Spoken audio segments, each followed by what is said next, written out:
Convidado, a polarização no Brasil ultrapassa também os limites da política e invade o campo da religião. Vocês concordam?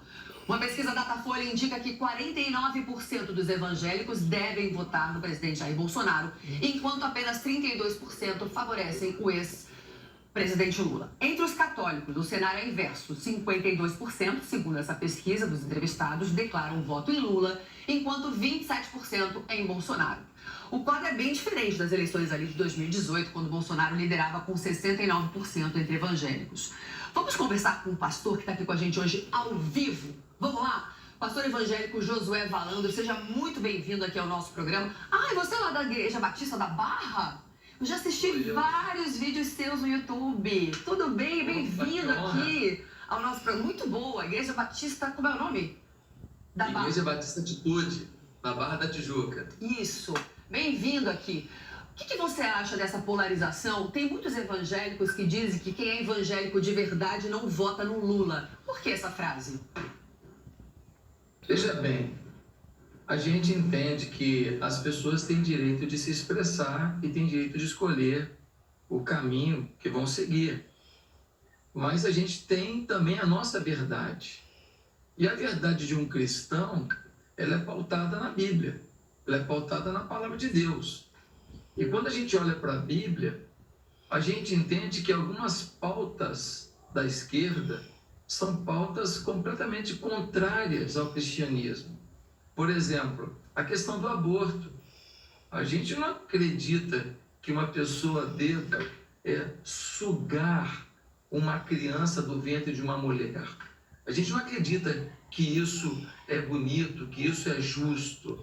Mas ela não queria engravidar. Tá bom, é um outro problema.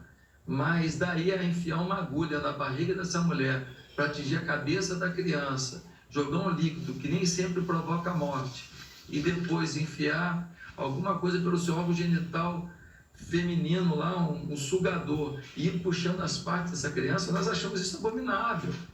Nós não somos a favor da liberação das drogas. Quem vai a Vancouver, por exemplo, meu filho passou 3 meses estudando inglês em Vancouver. Você chega em Vancouver e você encontra um monte de zumbis na rua. Eles ganham $800 do governo e se tiver um cachorrinho ganham mais $200. Então eles ganham $1.000 para consumir droga e ficam o dia inteiro correndo atrás de comida. Então a gente não é a favor da liberação das drogas. A gente não é a favor da ideologia de gênero.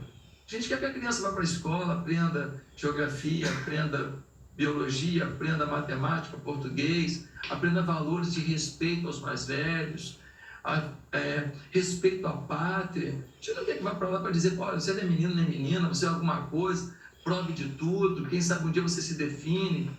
Não é por aí que a gente acredita que é o caminho. E essas são pautas muito importantes para a esquerda, muito importantes para o PT. Sendo assim, um cristão, no meu modo de ver, ele não tem como votar no PT, não tem como votar no Lula.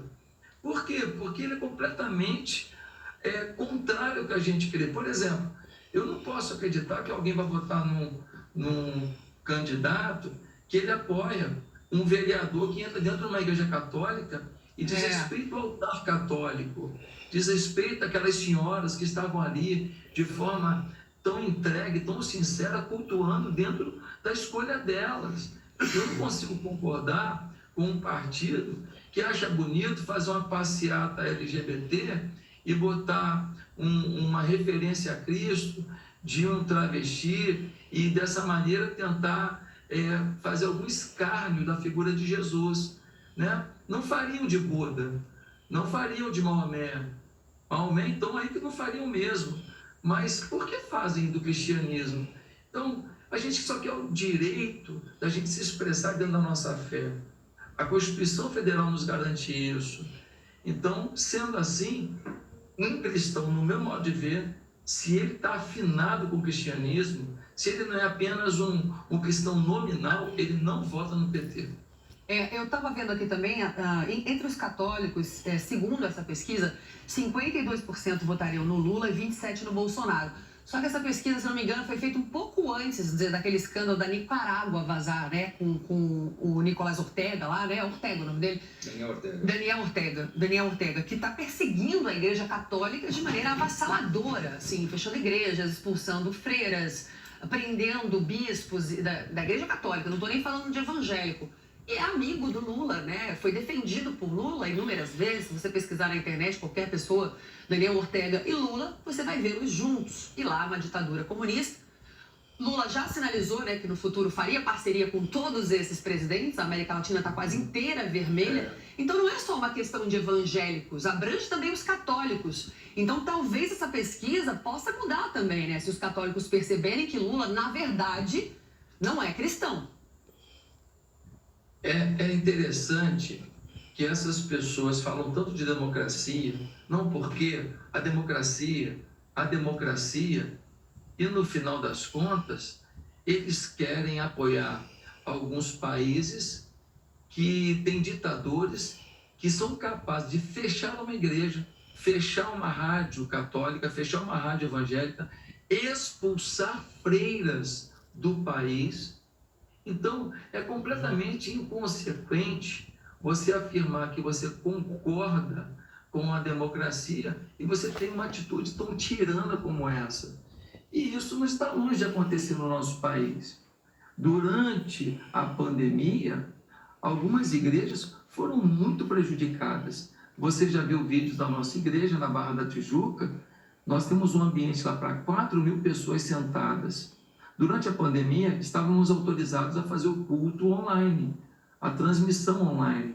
Então, eu tinha num ambiente para 4.000 pessoas, 10 pessoas, né? Pessoal da filmagem, pessoal da iluminação, pessoal do som, né? Pessoal do louvor. Olha, praticamente todo domingo havia uma denúncia, ia lá a polícia e a guarda municipal, e os rapazes iam lá tão sem graça e falavam, pastor, nos perdoe, a gente tem que vir, senão vai parecer que é prevaricação.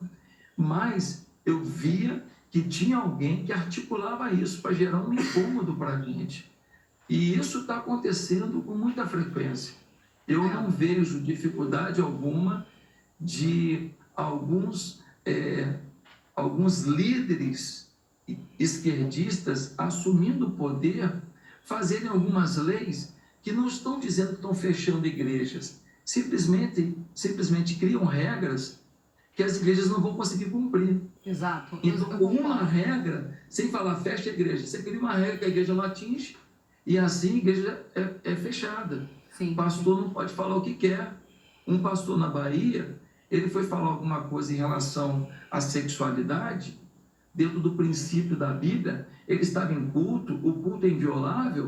O que aconteceu? O Ministério Público foi acionado e eles fizeram o pastor, durante um mês, pedir perdão no púlpito. Uma coisa humilhante. Pedir perdão por ter falado o que a Bíblia diz e o que ele prega. Ele foi chamado por Deus para ser pregador do Evangelho. Ora, não temos mais liberdade para isso? Então, é muito complicado a gente achar que é só na Nicarágua. Eu acho que a pandemia revelou que isso pode acontecer aqui a qualquer momento, se a gente não tiver uma postura muito ávida em relação ao cristianismo. Concordo 100%. Já está acontecendo conosco, jornalistas que somos mais direita, a gente não pode falar determinadas coisas, a esquerda fala o que quiser. É uma pena, né? É o nosso direito de liberdade garantido pela Constituição. Inclusive, todo mundo que lê a Constituição, tem um artigo belíssimo, está lá no Estúdio do Pânico, que eu dei a Constituição para eles de presente, que fala sobre a livre expressão do culto, alguma coisa assim. Cada um pode expressar o seu culto de forma livre, não é, Cristiano? Como é que fala? Eu esqueci o artigo.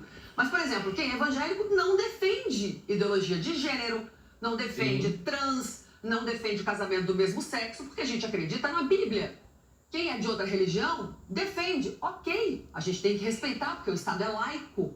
Só que cada um no seu quadrado. Quem é evangélico não vai dizer que isso é bonito, porque a gente acha que não é. Isso não é crime, é a nossa fé. Então a Constituição está sendo riscada, rasgada, não é? Vamos voltar com o nosso pastor para a gente falar tchau e agradecer sua participação. Igreja Batista Atitude, não é? É maravilhosa, gente. Eu já ouvi essas pregações, muito boa. Melhor que a sua, só a minha. Um dia. Igreja Batista de Pinheiros. Pode terminar. Mas olha só, essa questão que foi chamada a atenção aí sobre a teologia da libertação, ela tem uma versão evangélica. E a versão evangélica é a missão integral. Ela veio se infiltrando praticamente há 20 anos atrás, e os grandes expoentes da missão integral, hoje, são extremamente afinados com Lula. Alguns pastores que eram um símbolo dos evangélicos no Brasil, que eram muito respeitados, hoje, eles, depois de passar por essa peregrinação da missão integral, que é a versão evangélica da teologia da libertação, eles simplesmente se tornaram cegos para a roubalheira, para a bandidagem, para os princípios que estão sendo apresentados pela esquerda, e eles apoiam.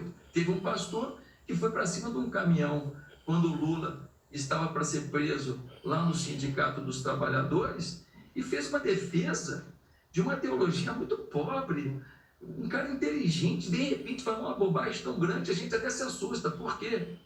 Porque a sua ideologia superou a sua fé, a sua ideologia superou os seus princípios. E não me assusta a esquerda falar que religião tem que ficar para lá e a política para outro lado. É muito bom para eles falarem isso hoje.